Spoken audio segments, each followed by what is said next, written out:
Qué bueno que podemos estudiar la palabra de Dios. Para mí es de gozo cuando puedo estudiar la palabra de Dios y poder participar juntos en el estudio de la palabra. La palabra de Dios es viva y eficaz y más cortante, dice, que toda espada de dos filos, y penetra hasta partir el alma, las coyunturas y los tuétanos, y discierne los pensamientos y transforma nuestra vida.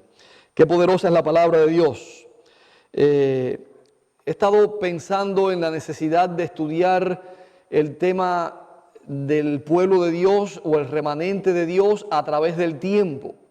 Creo que es importante que nosotros comprendamos que Dios ha tenido un remanente a través de todo el tiempo. A través de la historia, Dios ha tenido un pueblo que lo representa, un pueblo que es el pueblo de Dios en medio del mundo y en medio de los impíos que están en este mundo. Pero podemos ir hasta el principio y podemos ver que Adán y Eva se apartaron de Dios y se dieron al enemigo.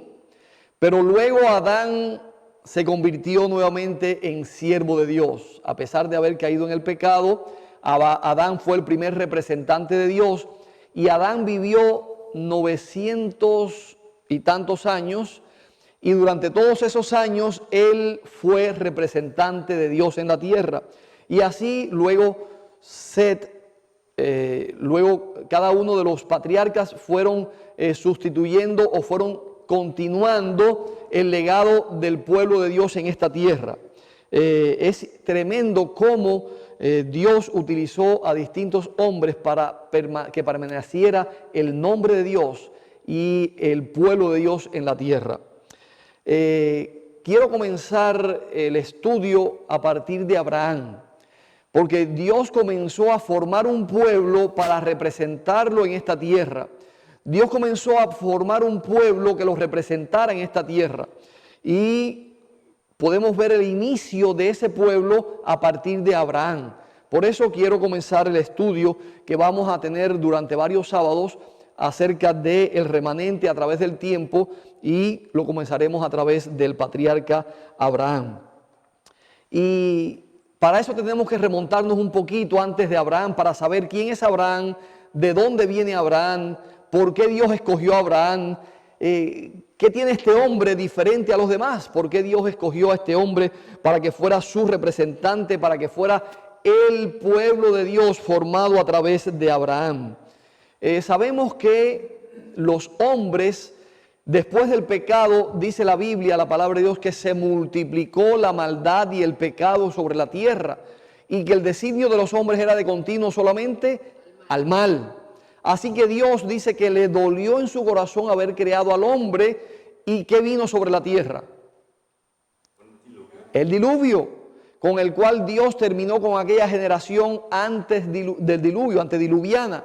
Esta generación fue malvada, una generación que se apartó completamente de Dios, a pesar de que Dios tuvo algunos representantes para poder mantener el mensaje de Dios, porque sabemos que Adán y otros representaron a Dios.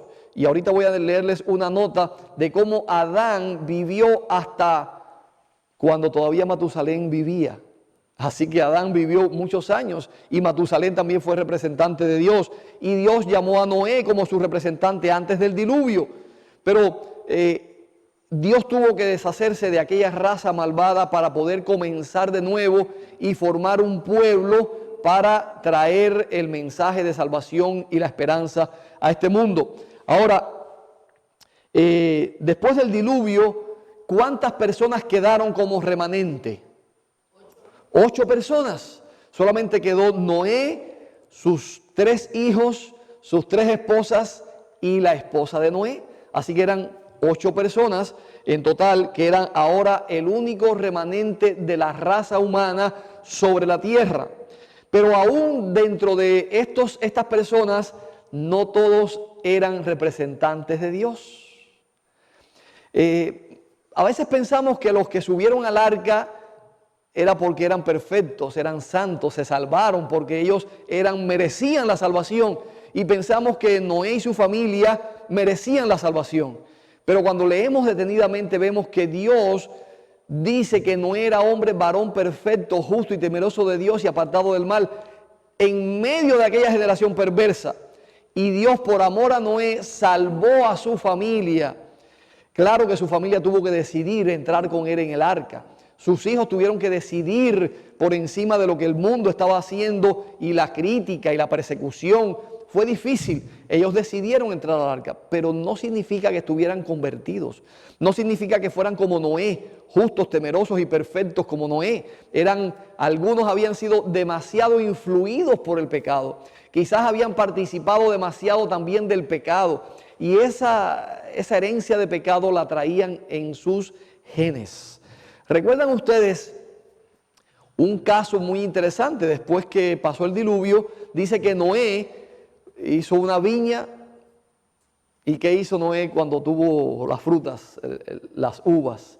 Hizo vino y se emborrachó, se embriagó Noé. Hasta Noé, que dice que era hombre perfecto, justo y temeroso de Dios, parece que en este momento se debilitó, estaba un poco angustiado, preocupado, no sé qué pasó, perdió la fe, se emborrachó Noé. Pero algo pasó. Uno de sus hijos vio a Noé y dice que Noé se había quitado la ropa, estaba desnudo delante de todos, o por lo menos estaba desnudo, y su hijo lo vio. ¿Qué hijo fue el que vio a Noé? ¿Recuerdan ustedes? Cam. Los hijos de Noé eran Sem, Cam y Jafet. Cam vio a su padre desnudo y entonces parece que se burló de él. Parece que fue algo realmente triste lo que hizo Cam con su padre. Vamos a ver lo que dice allí, lo que pasó con Cam. Génesis capítulo 9, versículos 18 y 17. Génesis capítulo 9, vamos a ver lo que dice la Biblia acerca de lo que pasó con Cam.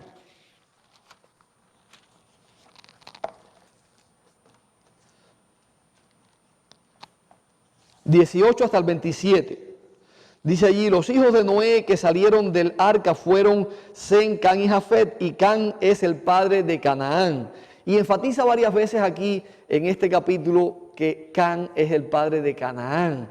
Y fíjense ustedes a quién va la maldición de Noé.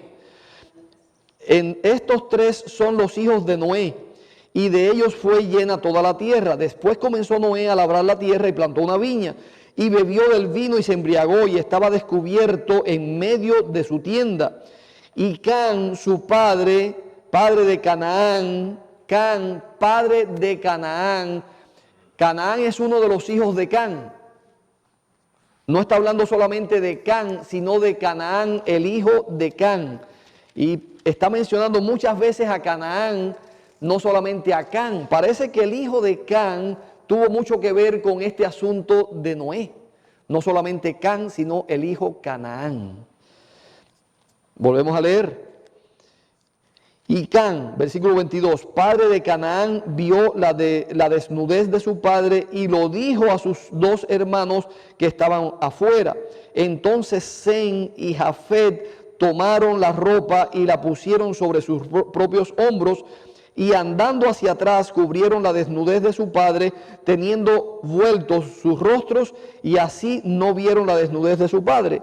Y despertó Noé de su embriaguez y supo lo que le había hecho su hijo más joven. Pero fíjense que Cam no es el hijo más joven. Sem, Cam y Jafet. Cam es el segundo de los hijos y Jafet es el más joven.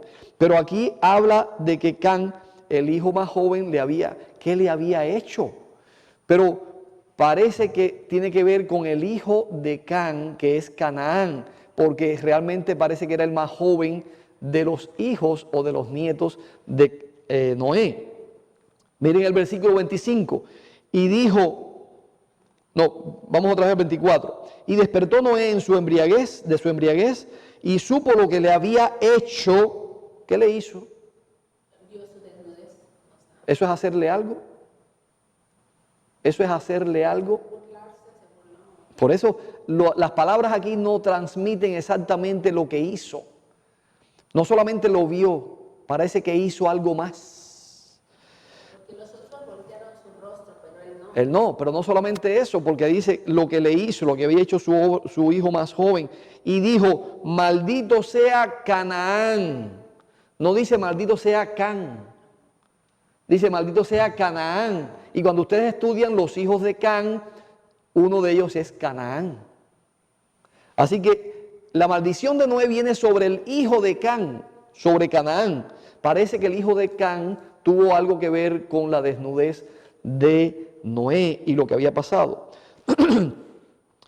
Ahora bien, ahí viene toda la maldición y ustedes la pueden leer, y los puso como esclavo de sus hermanos y como siervo de sus hermanos. Sería maldita la generación de Canaán, mientras que Sem y Jafet fueron bendecidos y serían ellos líderes y serían el linaje de Noé. Así que vemos una maldición que viene sobre Canaán y una bendición que viene sobre Sem y Jafet. A partir de allí parece que Can fue todavía más rebelde. Can traía en su mente y en su vida, en su práctica, el pecado de los antediluvianos. Y en lugar de apartarse del pecado, en lugar de honrar a su padre, en lugar de hacer lo correcto, siguió el pecado de los antediluvianos y siguió las prácticas pecaminosas que había aprendido antes del diluvio. Hay unas notas aquí que quiero leerle porque me llama poderosamente la atención que viene una maldición tan grande sobre Can y sobre su hijo Canaán, mientras que hay una bendición sobre Sem y Jafet. Mientras también que dice el versículo 24, cuando Noé vio lo que su hijo le había hecho. En Patriarcas y Profetas, capítulo 10, dice el Espíritu de Profecía, el monstruoso crimen de Can. Son palabras muy fuertes. El monstruoso crimen de Can. Dice que es un crimen monstruoso lo que hizo Can o Canaán con Noé. Así que haber visto a su padre solamente no es un crimen monstruoso. Porque ¿qué culpa tiene él de pronto de que entró a la tienda y vio a su padre desnudo? Malo, pero no monstruoso. Exactamente, era algo accidental y podía haberse ido y haber dicho, bueno, mira, mi papá está en una situación, vamos a ayudarlo. Pero no, parece que él hizo algo muy pecaminoso. ¿Como los sodomitas piensas? Algunos comentadores piensan que violó a su padre. Algunos comentadores dicen que puede haber violado a su padre, si no Can, quizás su hijo Canaán. No lo dice la Biblia, pero dice lo que le había hecho su hijo. Cuando Noé despertó de su embriaguez, supo lo que le había hecho su hijo, le hizo algo, no solamente lo vio. Y aquí Elena de White dice, el monstruoso crimen de Can demostró que hacía mucho que la reverencia filial había desaparecido de su alma, la reverencia familiar, y reveló la impiedad y la vileza de su carácter. Así que demostró que era vil y pecador con lo que le hizo a su padre. El pecado de Can fue una transgresión intencional. ¿Ven? No fue algo accidental, fue intencional.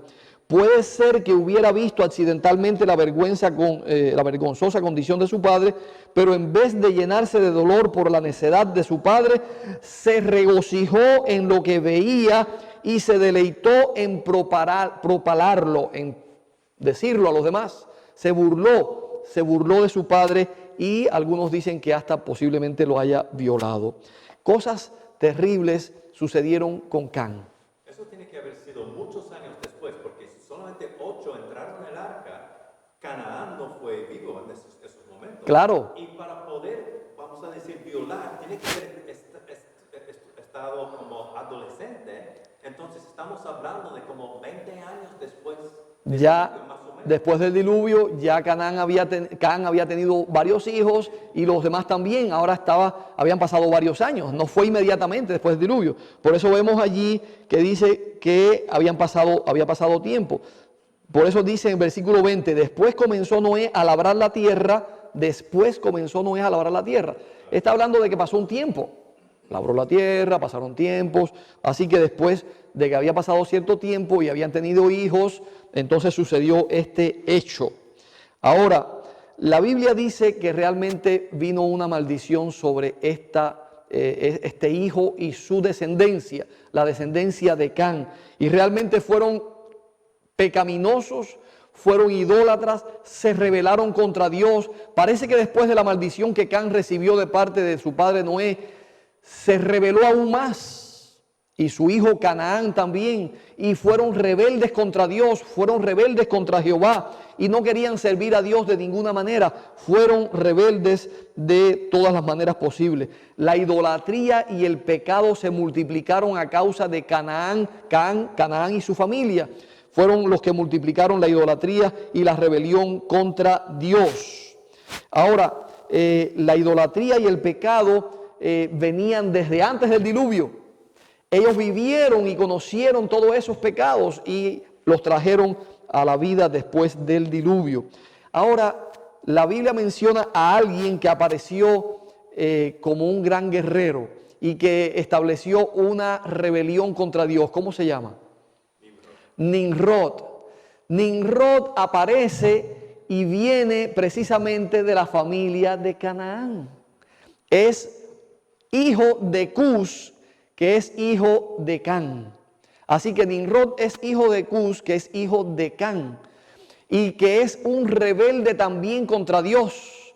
Se rebela contra Dios y establece un grupo que se rebelan y se unen con él y se van hasta la llanura del Sinar, y allí comienzan a establecer una ciudad y comienzan a establecer un imperio y quieren establecer un reino. Y entonces Nimrod se rebela contra Dios y dice: vamos a establecer una torre que llegue hasta el cielo y que podamos estar prevenidos contra Dios. Por si acaso vuelve un diluvio, entonces Él no pueda destruirnos. Todo fue una gran rebelión contra Dios. Y vemos que la rebelión vino de parte de la familia de Can. Nimrod es uno de los nietos de Can y sucesor de esta familia. Así que todo lo que sucedió con la Torre de Babel y lo que sucedió con esta rebelión viene producto de Can y su familia. Ahora, parecía que se había extinguido o se estaba extinguiendo la adoración al verdadero Dios. Los hombres se rebelaron contra Dios, establecieron el pecado y la idolatría y se rebelaron completamente contra Dios. Y entonces Dios tenía que volver a levantar algún representante en su nombre. Dios tenía que llamar a alguien para que representara al verdadero Dios y la verdadera adoración y pudiera proclamar la verdad sobre Dios. Dice Patriarcas y Profetas: pero la verdadera fe no había de extinguirse. Dios ha conservado siempre un remanente para que le sirva. ¿Dios ha conservado qué?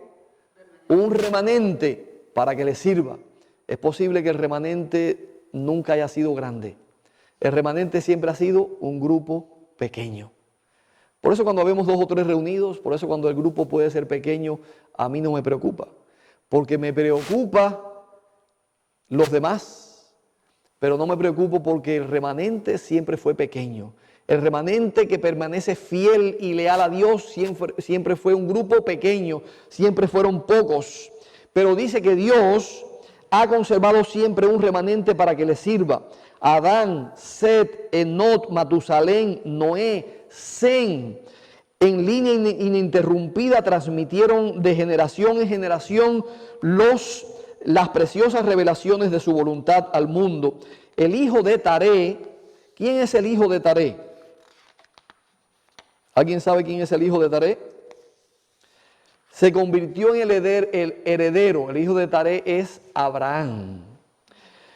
Se convirtió en el heredero de este santo cometido. Por doquiera le invitaba la idolatría, pero en vano. Fiel entre los fieles, incorrupto en medio de la prevaleciente apostasía, se mantuvo firme en la adoración al único Dios verdadero. Adán vivió hasta que Matusalén llegó a los 243 años de edad. Adán vivió hasta que Matusalén tenía 243 años de edad. Y Matusalén, ustedes saben que murió unos días antes del diluvio. Poquito antes del diluvio, ese año del diluvio, murió Matusalén. Así que Adán fue uno de los testigos de Dios, uno de los remanentes, el remanente fiel de Dios, hasta que Matusalén todavía tenía 243 años. Dice más, miren qué interesante. Matusalén vivió hasta que Sem, hijo de Noé, llegó a los 98 años. Sem vivió 150 años después del nacimiento de Abraham. Así que cuando Abraham había nacido y tenía ya 150 años, Sem todavía vivió. Es decir, Sem vivió 150 años después del nacimiento de Abraham.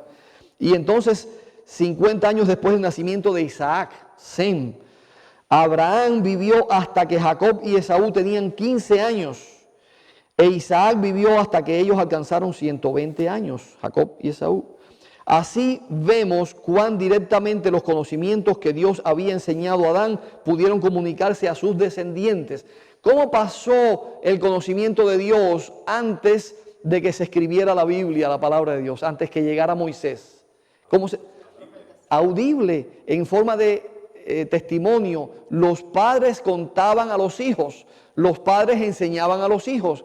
Y los patriarcas, desde Adán hasta Noé y Matusalén y hasta Set, hasta Sem, porque Sem, el hijo de Noé, fue el representante de Dios hasta su muerte.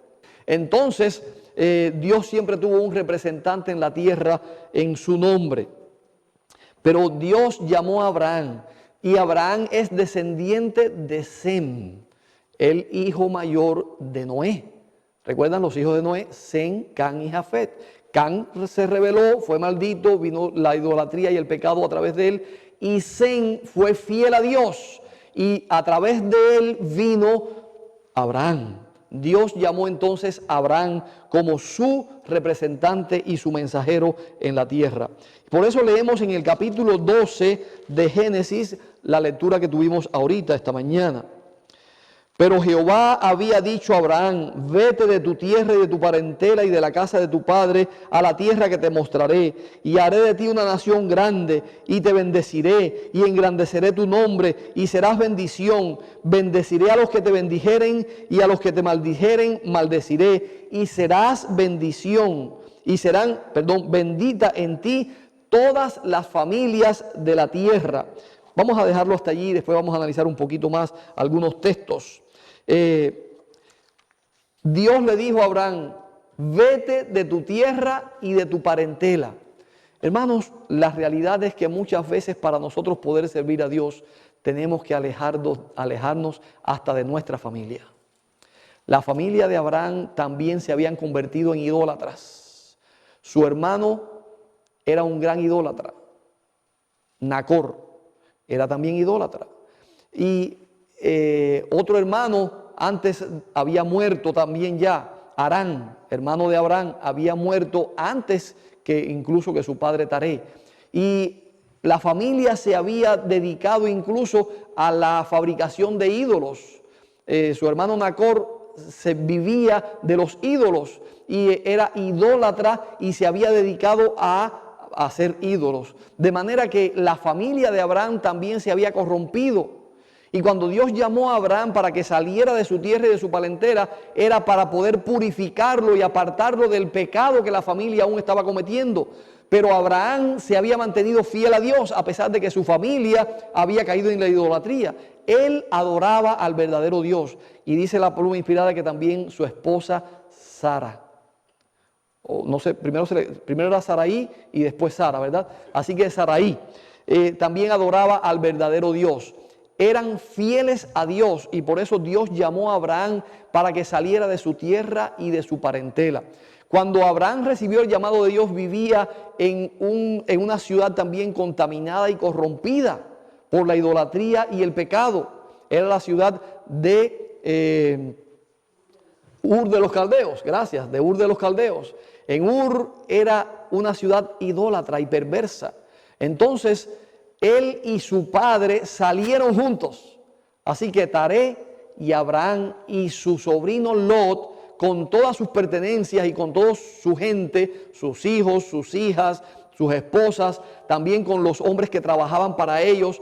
Todos salieron de Ur de los Caldeos, pero llegaron hasta la ciudad de Harán y allí se quedaron hasta que murió Taré. Cuando murió el padre de Abraham, Taré, entonces Dios volvió a llamar a Abraham y le dijo: tienes que seguir camino, porque el camino era llegar ¿hasta dónde?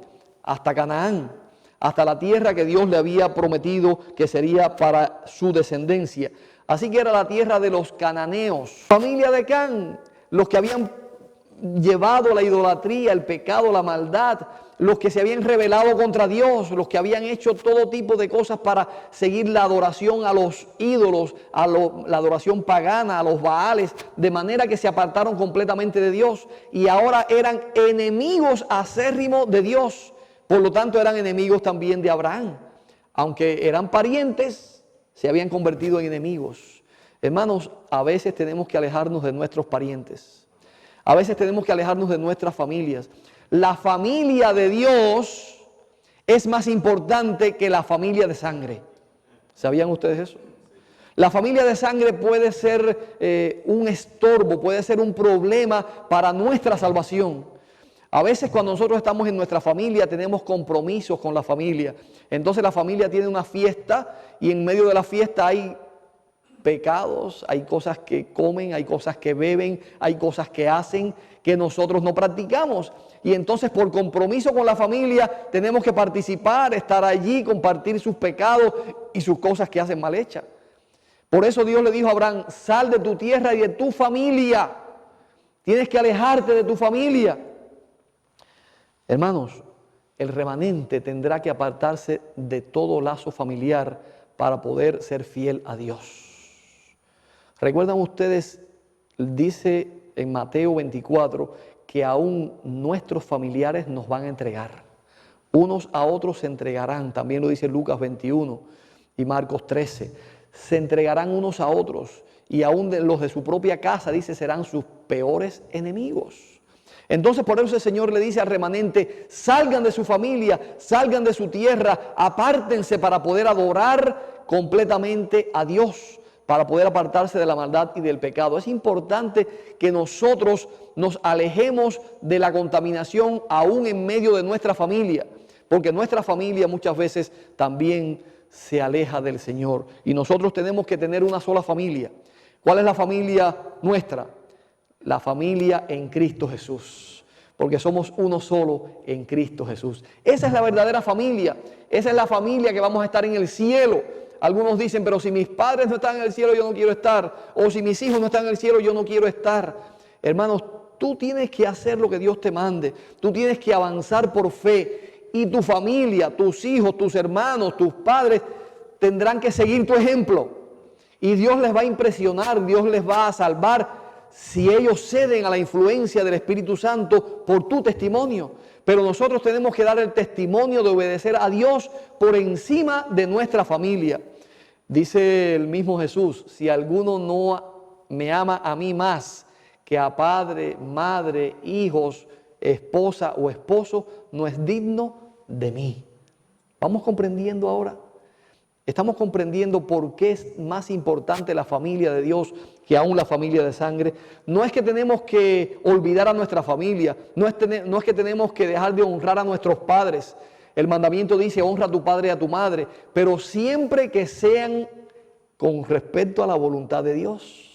Siempre que no tengamos que violar los principios de Dios ni la voluntad de Dios, podemos estar con nuestra familia. Pero cuando tenemos que violar los mandamientos de Dios para estar con nuestra familia, es mejor no estar con ellos.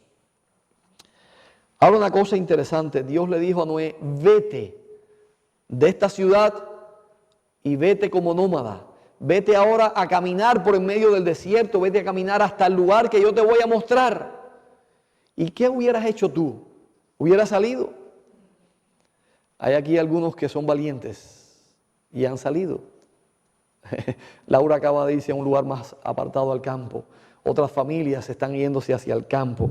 Porque es importante salir de las ciudades. Es importante alejarnos de la corrupción. Es importante obedecer la voz de Dios. Es importante seguir al Señor. Y Abraham no preguntó. Miren lo que dice esta nota. Nada preguntó en cuanto a la tierra prometida. No averiguó si era feraz y de clima saludable, si los campos ofrecían paisajes agradables y si habría oportunidad para acumular riquezas. ¿Qué trabajo voy a tener allí? ¿A qué hospital voy a ir? ¿Cómo me voy a atender? ¿Cómo voy a mantener los biles? ¿Cómo voy a pagar? ¿Cómo voy a comer? ¿De qué voy a...? Él no preguntó nada. ¿Qué hizo Abraham? Salió, obedeció la voz de Dios. Nosotros tenemos que obedecer también a nuestro Dios en sus mandatos, sabiendo que Él ha dicho: he aquí, yo estoy con vosotros todos los días hasta el fin del mundo. Dios había hablado, dice la nota del Espíritu de Profecía en Patriarcas y Profetas. Dios había hablado y su siervo debía obedecer. El lugar más feliz de la tierra para él era donde Dios quería que él estuviera. ¿Cuál es el lugar más feliz para nosotros? Hacemos planes y queremos vivir en un lugar hermoso, o queremos vivir en una buena ciudad, o en un lugar donde tengamos seguridad de trabajo, en un lugar donde tengamos una buena casa, donde podamos tener buenas cosas materiales, o donde nuestros hijos puedan tener buenas escuelas. Es decir, estamos pensando humanamente dónde queremos, dónde nos gustaría vivir. Pero la palabra de Dios dice que tenemos que obedecer a Dios aunque no entendamos. Y no tenemos que estar preocupados por lo que vamos a tener, lo que no vamos a tener, si vamos a vivir de una manera o de otra. Tenemos que confiar en la voluntad de Dios. Tenemos que confiar que el Señor estará con nosotros. Y es mejor estar donde Él quiere que estemos, porque Él va a acompañarnos, que estar donde Él no quiere que estemos, porque allí no va a estar el Señor. Si el Señor te envía para que tú vayas a un lugar y tú no vas, ¿qué sucede? El Señor no va contigo. En una ocasión recuerdo que me estaban enviando para otra iglesia. Era pastor de una iglesia allá en Cuba, la iglesia de Bauta, y me iban a cambiar para otra iglesia. En esta iglesia donde yo estaba, había construido la casa pastoral, una casa nueva. No había casa pastoral, era una iglesita donde vivíamos en uno de los departamentos de la iglesia, mi esposa y yo y la niña. Vivíamos atrás en un departamento de la iglesia. Y entonces alguien de aquí de los Estados Unidos fue hasta allá, que había sido miembro de esa iglesia, y dijo: yo quiero financiar para que se construya una iglesia aquí. Y le dijimos: muy bien, pero hay que construir también una casa pastoral, porque si no hay una casa pastoral, no es como en los Estados Unidos, que usted va y renta una casa y vive en una casa. En Cuba tú tienes que tener una casa que sea definida como la casa pastoral. No se rentan casas en Cuba, como acá. Así que había que tener una casa para poder separar la casa pastoral de la iglesia. Le dijimos a la señora: tenemos que construir una casa y después la iglesia. Ella dijo: yo lo voy a hacer. Así que ella empezó a mandar dinero y empezamos a construir. Construimos una casa preciosa. Había un terreno que era de la iglesia y construimos allí una casa. Estábamos bien, habíamos pasado 4 años allí, nos gustaba el lugar, acabábamos de construir la casa y nos llamaron de la conferencia, la delegación, y nos dijeron: lo vamos a mover de lugar. Lo vamos a llevar para otra iglesia. Cualquiera hubiera dicho: no, déjenme aquí un tiempo más, acabo de construir la casa, queremos disfrutar la casa, queremos estar un tiempo aquí, hemos pasado mucho trabajo. Pero el presidente me dijo, en una junta, habían varios allí, me dijo: tenemos 2 o 3 lugares a los cuales podemos enviarte, 2 o 3 iglesias diferentes. ¿A cuál de estas iglesias tú quieres ir?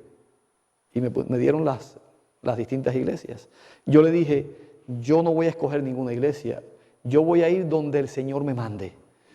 Si ustedes me mandan a una iglesia, yo voy a entender que Dios me está enviando allí. Si yo escojo la iglesia, Dios no me está enviando, me estoy enviando yo.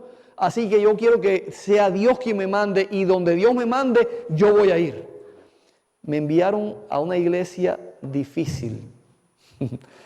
También no tenía casa. Iba a vivir en casa de una señora que ella nos iba a dar una parte de su casa para que nosotros viviéramos. Íbamos a vivir agregados. La señora era de color, es decir, negra. Y mucha gente son racistas. Y mucha gente pensaron: la esposa de Ojeda no va a querer ir para allá, porque ella es rubia, es blanca, no va a querer vivir con esta negra, no va a querer vivir en esa casa. Ella quizás sea orgullosa, quizás sea racista, no va a querer ir. Pero quiero decirles que vivimos 2 años en aquel lugar y fue el lugar más hermoso para vivir. Esa señora llegó a ser como nuestra madre. Nosotros salíamos al trabajo misionero, a una reunión, a un congreso. Cuando regresábamos en la noche, esta señora, llamada de Chicha, era su apodo, le decían Chicha, ella nos preparaba comida, nos preparaba algunas cosas y cuando llegábamos teníamos la comida preparada a cualquier hora que llegáramos y nos cuidaba como si fuéramos sus hijos y que tenía a Kaylin como si fuera su nietecita. Realmente llegamos a amar a esta mujer como si fuera nuestra madre. Era una mujer maravillosa. No importa que fuera de color, no importa que fuera de cualquier raza, éramos hermanos en Cristo Jesús. Y quiero que sepan una cosa, ya esa señora descansa, era una viejita, ya ella descansa en el Señor, pero siempre la tendremos en nuestro corazón, porque tuvimos una relación familiar hermosa. Y Dios nos bendijo en aquel lugar. La casa de esa señora pasó a ser la casa pastoral y llegó a ser la casa de la iglesia.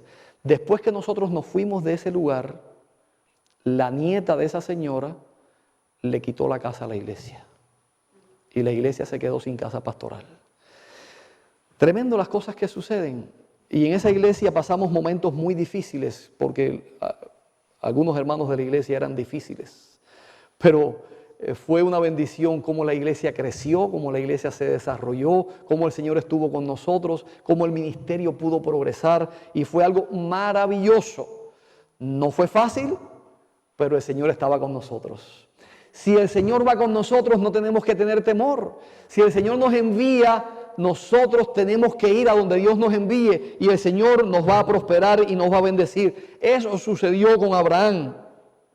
Dice aquí, muchos continúan siendo probados como lo fue Abraham, pero no oyen la voz de Dios hablándoles directamente desde el cielo como Abraham. En cambio son llamados mediante las enseñanzas de su palabra y los acontecimientos de su providencia. Se les puede pedir que abandonen una carrera que promete riquezas y honores, que dejen afables y provechosas amistades, que se separen de sus parientes para entrar en lo que parezca ser solo un sendero de abnegación, trabajos y sacrificios. Dios tiene una obra para ellos, pero una vida fácil y la influencia de las amistades y los parientes impediría el desarrollo de los rasgos esenciales para su realización. Los llama para que se aparten de las influencias y los auxilios humanos y les hace sentir la necesidad de servirle, de solamente servir y seguir la ayuda de Dios y de depender solo de Dios para que Él mismo pueda revelarse a ellos. Hermanos, cuando Dios nos llama tenemos que confiar en Él. No importa lo que tengamos que dejar. A algunos les cuesta mucho tener que dejar las cosas, los planes de la vida, las carreras, la familia, las casas, los bienes materiales. Pero recuerden una cosa, si Dios está con nosotros, seremos bendecidos. Y Dios le dijo a Abraham, haré de ti una gran nación y te bendeciré. Donde quiera que vayas, estaré contigo y los que te bendijeren serán bendecidos y los que te maldijeren serán maldecidos. Es decir, Dios iba a estar con Abraham. ¿Saben que hasta hoy muchas personas tienen un concepto acerca de ese versículo? ¿Recuerdan ustedes cuando Hugo Chávez maldijo a Israel? Hugo Chávez, cuando estaba en vida, él en una ocasión maldijo al pueblo de Israel. Y algunos dicen que se murió de cáncer por haber maldecido al pueblo de Israel. Algunos dicen que fue una maldición de Dios, porque ese texto dice que los que bendigan serán bendecidos y los que los maldigan serán maldecidos. Ahora, quiero decirles que eso no es cierto hasta hoy. Ya el pueblo de Israel no es el pueblo de Dios. Así que esa bendición y esa maldición eran para el pueblo de Dios de aquel tiempo. Mientras el pueblo de Israel fue el pueblo de Dios, Dios bendecía y cumplía esta promesa. O maldecía a los que maldecían a su pueblo. Pero ya el pueblo de Israel no es el pueblo de Dios. El pueblo de Israel somos nosotros. El pueblo espiritual. Somos el remanente de Dios. Y esa bendición y esa maldición se cumplen para nosotros. Si tú obedeces a Dios, si tú estás dispuesto a seguir a Dios donde Él te manda, los que te bendigan serán benditos, los que te maldigan serán malditos, serán maldichos de parte de Dios. Algunos piensan que Dios los va a abandonar, pero Dios nunca abandona a su pueblo y a sus hijos. Y dice también, y serán benditas en ti todas las familias de la tierra. ¿Cómo se cumplió esto en Abraham? En Cristo. Todas las familias de la tierra, no solamente las familias de Israel, no solamente los descendientes del linaje de Abraham, no solamente los descendientes de sangre fueron bendecidos a través de Abraham, sino que todas las familias de la tierra, es decir, todos aquellos que aceptaron a Jesucristo, que es descendiente de Abraham, ha sido bendecido por parte de la familia de Abraham a través de Cristo Jesús. Y eso mismo, Gálatas 3:29 dice, y si eres de Cristo, entonces eres la semilla de Abraham y heredero según la promesa. Exactamente. Ahora, el apóstol Pablo dice repetidas veces que ahora somos linaje de Abraham y somos realmente el pueblo de Dios sobre la tierra. A través de Cristo, el linaje, el representante o el heredero o el que siguió la herencia de Abraham, todas las familias de la tierra hemos sido bendecidas. El Señor llamó a Abraham para que fuera su representante. Él llamó a Abraham para que fuera su canal de luz y bendición y para que tuviera una influencia creciente y para que Dios pudiera tener un pueblo sobre la tierra. Para eso llamó Dios a Abraham, para establecer su pueblo sobre la tierra. A partir de Abraham fue establecido el pueblo de Dios, el pueblo de Israel y hoy el pueblo espiritual de Dios. Ahora, nosotros hemos recibido la herencia de Abraham. Nosotros hemos recibido la bendición de Abraham por haber recibido a Jesucristo, como estábamos diciendo, que es el representante o el heredero de Abraham. Entonces nosotros ahora somos el pueblo de Dios. Hemos llegado a ser el remanente de Dios. Así como Abraham en su tiempo fue el remanente, así como Abraham salió de su tierra y de su parentela, nosotros hoy estamos siendo llamados para ser representantes de Dios delante del mundo, para ser el remanente de Dios en medio de este mundo que está en la idolatría, en el paganismo, en el pecado, en rebelión contra Dios. El Señor quiere que haya un pueblo remanente. El Señor quiere que haya un pueblo que lo represente, un pueblo que realmente sea el pueblo que adora al verdadero Dios. Eso somos tú y yo. Dios nos ha dado ese privilegio maravilloso. Y hoy nosotros somos representantes del pueblo de Dios en esta tierra. El siguiente tema que voy a predicar las próximas semanas es continuación de este. Y se titula Abraham, el carácter del remanente. ¿Cuál es el carácter que debe tener el remanente? Y trata acerca de la justificación por la fe. Porque recuerdan ustedes que Abraham fue justificado por la fe. Y vamos a estudiar qué significa lo que dice el apóstol Pablo acerca de Abraham y lo que dijo también Santiago acerca de Abraham. Porque parece que los dos tienen una opinión diferente, una definición diferente de lo que es la justificación por la fe. Pero la próxima semana vamos a estudiar cómo podemos entender a través de Abraham la justificación por la fe. Esa es la siguiente parte que hemos de estudiar el próximo sábado. Espero que ustedes estén acá y también nuestros hermanos que hoy no están. Que el Señor nos bendiga y que podamos decidir ser como Abraham, ser representante de Dios donde quiera que Él nos envíe.